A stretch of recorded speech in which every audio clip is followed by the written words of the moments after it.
Bonjour à tous. Aujourd'hui, nous allons faire le tuto de la robe Amici dans un satin de coton des Coupons de Saint-Pierre. Cette robe est proposée en différentes versions. Vous avez deux encolures, dos et devant, une ras du cou et une plus profonde sur le dos et sur le devant. Et vous pouvez également avoir des petits manchons.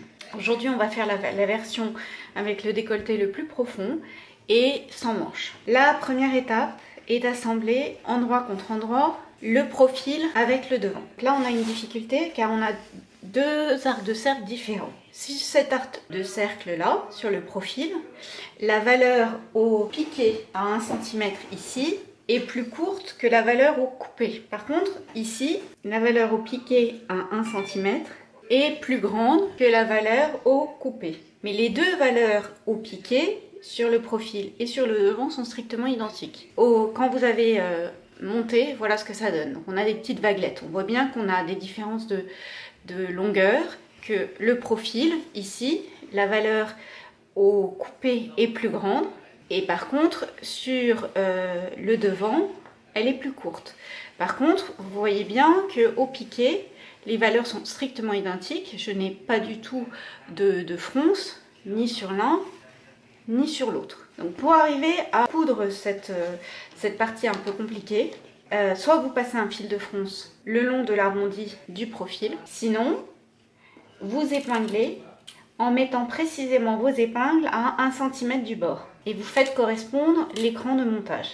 Donc au niveau de la pointe des seins, et on met plein d'épingles, mais toujours à 1 cm du bord, là où les distances sont équivalentes.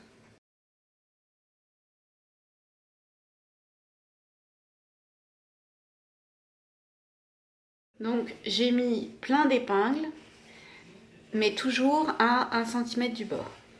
Et je vais piquer tout autour de ma découpe princesse. Voilà ce que ça donne. Donc il n'y a pas de fronce. Au niveau de la découpe princesse, on crante pour que les deux coutures se positionnent bien correctement et prennent leur place. On fait des petits triangles comme ça.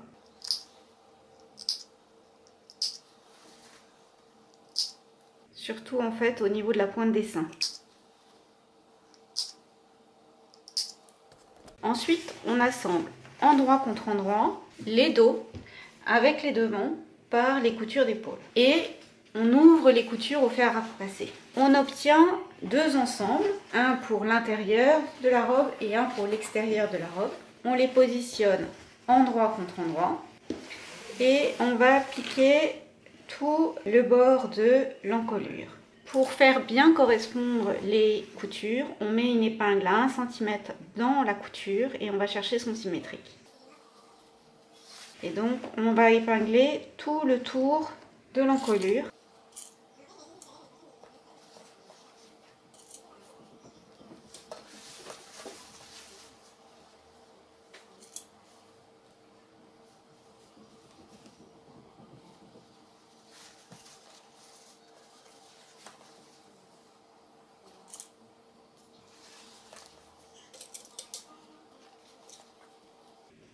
Et on va également épingler les emmanchures.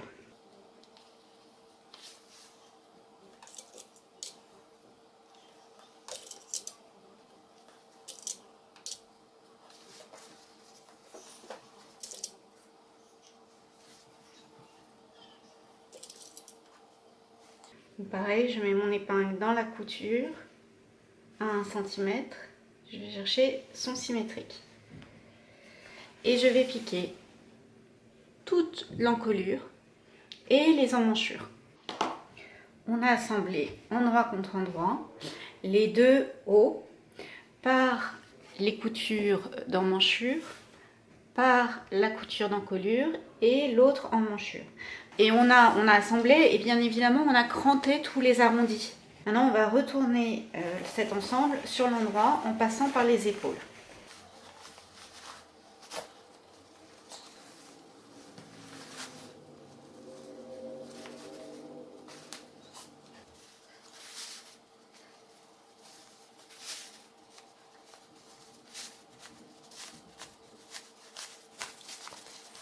et on va faire la couture de côté. Donc pour cela, on assemble endroit contre endroit, les dos avec les devants, par la couture de côté. On fait bien correspondre la couture de dessous de bras. Donc pour cela, je mets une épingle à 1 cm dans la couture et je vais chercher son symétrique.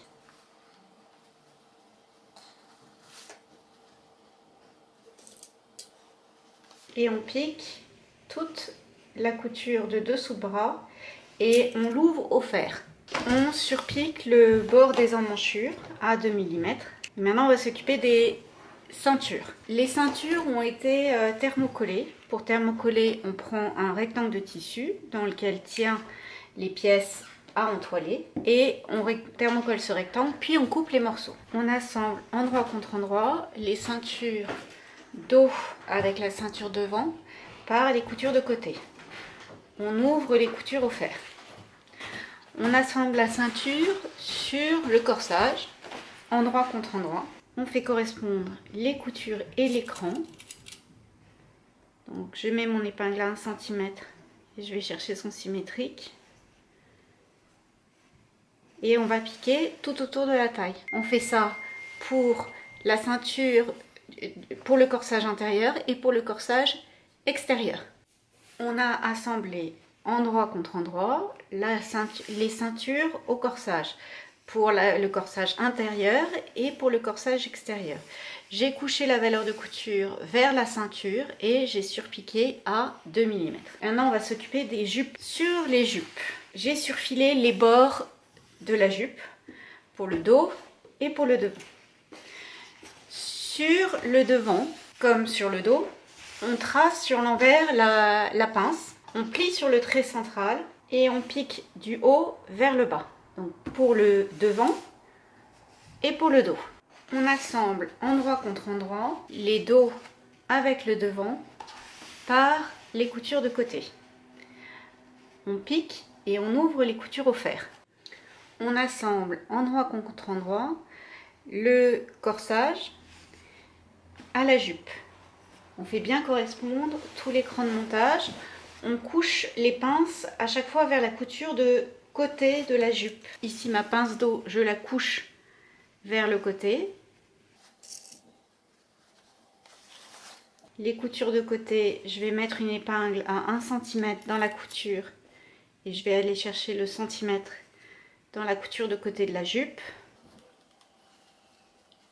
Et j'épingle ainsi tout la jupe. Donc là, la pince devant, je la couche vers le côté de la jupe. Et je pique. Maintenant que l'on a assemblé la jupe avec le haut, on va mettre le zip invisible sur la couture dos, milieu dos de la robe.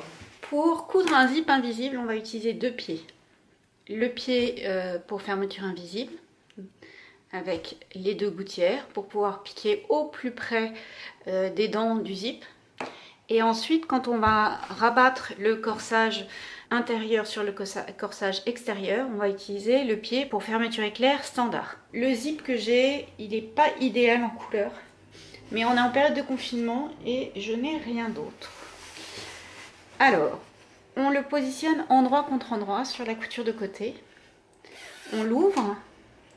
On met la butée du haut à l'intersection entre le corsage intérieur et le corsage extérieur. Et on épingle sur toute la couture du milieu dos. On met la valeur de couture entre la ceinture et la jupe vers le haut.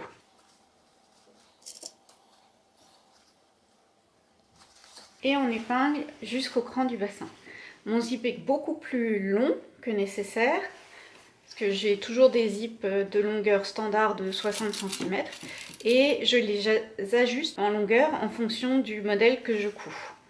Donc là, je couperai, une fois le zip posé, sous le zip. On glisse les dents dans la gouttière, et donc là c'est la gouttière gauche, et on va piquer au plus près des dents. On ferme le zip. Et on va noter dessus tous les repères dont on dispose. Donc le haut de la ceinture, le bas de la ceinture, et le cran de bassin.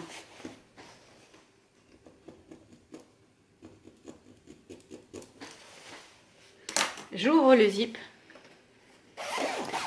et je vais l'assembler avec l'autre côté de la robe en faisant bien correspondre les crans que j'ai marqués. Je mets la butée à l'intersection de la couture entre le corsage intérieur et le corsage extérieur. Je mets mon repère de ceinture. Je bascule la ceinture, la valeur de couture entre la ceinture et la jupe vers le haut et je mets mon repère. Et je mets également mon repère de bassin.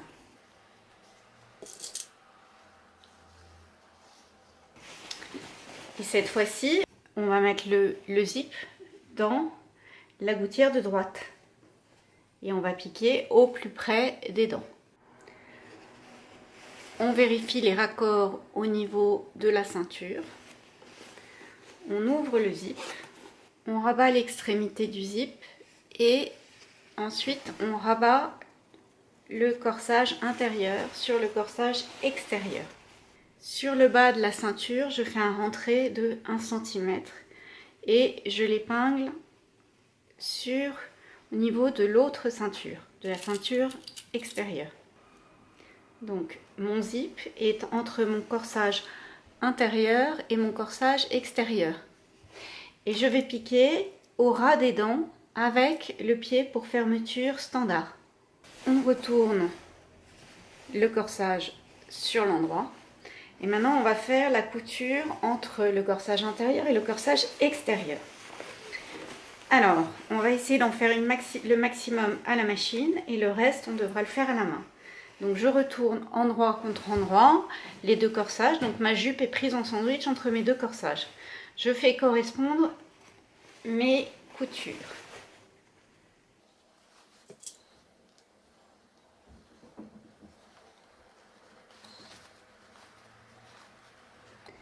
Et je vais piquer à 1 cm au maximum que je peux faire le corsage intérieur sur le corsage extérieur et donc la jupe étant en sandwich entre les deux corsages.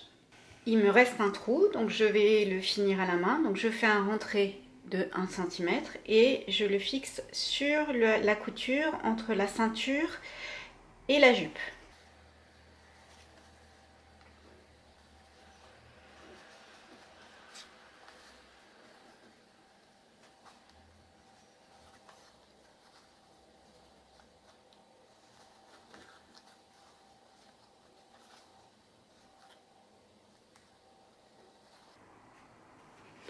Donc je fais ça sur un côté et sur l'autre.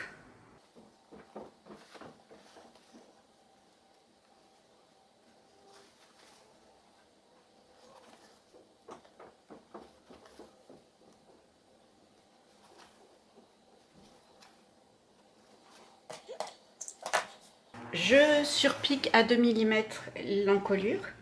On repasse et sur l'endroit on surpique à 2 mm pour avoir une symétrie entre le haut et le bas de la ceinture. Maintenant on va s'occuper du bas de la jupe.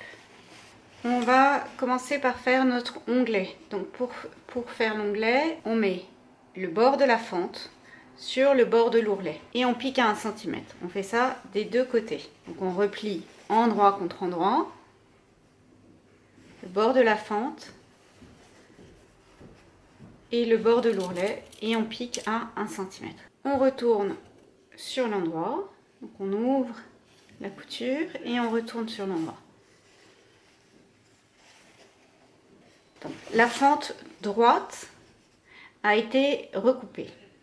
Sur ma fente gauche, je replie envers contre envers la fente au niveau de la pointe du V.